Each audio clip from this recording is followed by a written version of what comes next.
DK Shivakumar ಸಂಪುಟದ 2ನೇ ಲಿಸ್ಟ್ನಲ್ಲಿ ಯಾರಿಗೆಲ್ಲ ಸಿಗಲಿದೆ ಮಂತ್ರಿ ಭಾಗ್ಯ?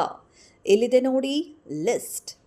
ಕರ್ನಾಟಕದಲ್ಲಿ ನೂತನ ಮುಖ್ಯಮಂತ್ರಿಯಾಗಿ ಡಿಕೆ ಶಿವಕುಮಾರ್ ಅವರು ಅಧಿಕಾರ ವಹಿಸಿಕೊಂಡ ಬೆನ್ನಲ್ಲೇ ಈಗ ಸಚಿವ ಸಂಪುಟ ವಿಸ್ತರಣೆಯ ಕಸರತ್ತು ತೀವ್ರಗೊಂಡಿದೆ. ಮೊದಲ ಹಂತದಲ್ಲಿ ಕೆಲವು ಪ್ರಮುಖ ನಾಯಕರು ಮಾತ್ರ ಪ್ರಮಾಣವಚನ ಸ್ವೀಕರಿಸಿದ್ದು, ಇದೀಗ 2ನೇ ಪಟ್ಟಿಯಲ್ಲಿ ಯಾರಿಗೆಲ್ಲ ಸಚಿವ ಸ್ಥಾನ ಸಿಗಬಹುದು ಎಂಬ ಕುತೂಹಲ ರಾಜಕೀಯ ವಲಯದಲ್ಲಿ ದಟ್ಟವಾಗಿದೆ.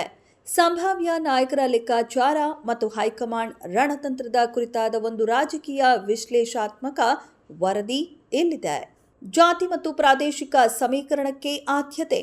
ಡಿಕೆ ಶಿವಕುಮಾರ್ ಅವರ 2ನೇ ಪಟ್ಟಿಯನ್ನು ಸಿದ್ಧಪಡಿಸುವಾಗ ಹೈಕಮಾಂಡ್ ಪ್ರಮುಖವಾಗಿ ಜಾತಿ ಮತ್ತು ಪ್ರಾದೇಶಿಕ ಸಮತೋಲನವನ್ನು ಕಾಯ್ದುಕೊಳ್ಳಲು ಮುಂದಾಗಿದೆ. ಮೊದಲ ಪಟ್ಟಿಯಲ್ಲಿ ಮಿಸ್ ಆಗಿರುವ ಸಮುದಾಯಗಳಿಗೆ ಈ ಬಾರಿ ಹೆಚ್ಚಿನ ಆದ್ಯತೆ ಸಿಗುವ ಸಾಧ್ಯತೆ ಇದೆ. ಲಿಂಗಾಯತ ಮತ್ತು ಒಬಿಸಿ ಕೋಟಾ. ಉತ್ತರ ಕರ್ನಾಟಕ ಭಾಗದ ಪ್ರಭಾವಿ ಲಿಂಗಾಯತ ನಾಯಕರು ಹಾಗೂ ಒಬಿಸಿ ಸಮುದಾಯದ ಹಿರಿಯ ಶಾಸಕರಿಗೆ 2ನೇ ಪಟ್ಟಿಯಲ್ಲಿ ಸಚಿವ ಸ್ಥಾನ ಖಚಿತ ಎನ್ನಲಾಗ್ತಿದೆ.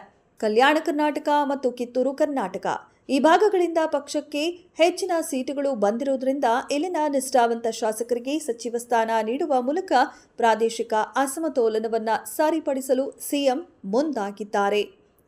2ನೇ ಪಟ್ಟಿಯಲ್ಲಿ ಸಚಿವ ಸ್ಥಾನ ಪಡೆಯಬಲ್ಲ ಪ್ರಮುಖ ಸಂಭಾವ್ಯರು.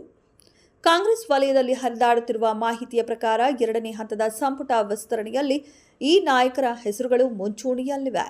ಉತ್ತರ ಕರ್ನಾಟಕ ಭಾಗ ಎಂಬಿ ಪಾಟೀಲ್, ಈಶ್ವರ ಖಂಡ್ರೆ ಅಥವಾ ಲಕ್ಷ್ಮಣ ಸವದಿ ಅವರಂತಹ ಹಿರಿಯ ನಾಯಕರಿಗೆ ಪ್ರಮುಖ ಖಾತೆಗಳು ಸಿಗುವ ಸಾಧ್ಯತೆ ದಟ್ಟವಾಗಿದೆ. ಹಳೆ ಮೈಸೂರು ಭಾಗ ಮಂಡ್ಯ, ಮೈಸೂರು ಮತ್ತು ಹಾಸನ ಜಿಲ್ಲೆಗಳಿಂದ ಗೆದ್ದಿರುವ ಪ್ರಭಾವಿ ನಾಯಕರು ಹಾಗೂ ಡಿಕೆ ಶಿವಕುಮಾರ್ ಅವರ ಆಪ್ತ ವಲಯದಲ್ಲಿ ಗುರುತಿಸಿಕೊಂಡಿರುವ ಶಾಸಕರಿಗೆ ಲಕ್ ಖುಲಾಯಿಸುವ ಸಾಧ್ಯತೆ ಇದೆ. ಯಾವ ಮತ್ತು ಹೊಸ ಮುಖಗಳು. ಕೇವಲ ಹಿರಿಯರಿಗಷ್ಟೇ ಅಲ್ಲದೆ ಪಕ್ಷಕ್ಕಾಗಿ ದುಡಿದ ಕೆಲವು ಯುವ ಹಾಗೂ ಆಕ್ರಮಣಕಾರಿ ಶಾಸಕರಿಗೂ ಸಹ ಈ ಬಾರಿ ರಾಜ್ಯ ಸಚಿವರಾಗಿ ಸಂಪುಟ ಸೇರಲು ಹಸಿರು ನಿಶಾನೆ ಸಿಗಬಹುದು ಎನ್ನಲಾಗ್ತಿದೆ.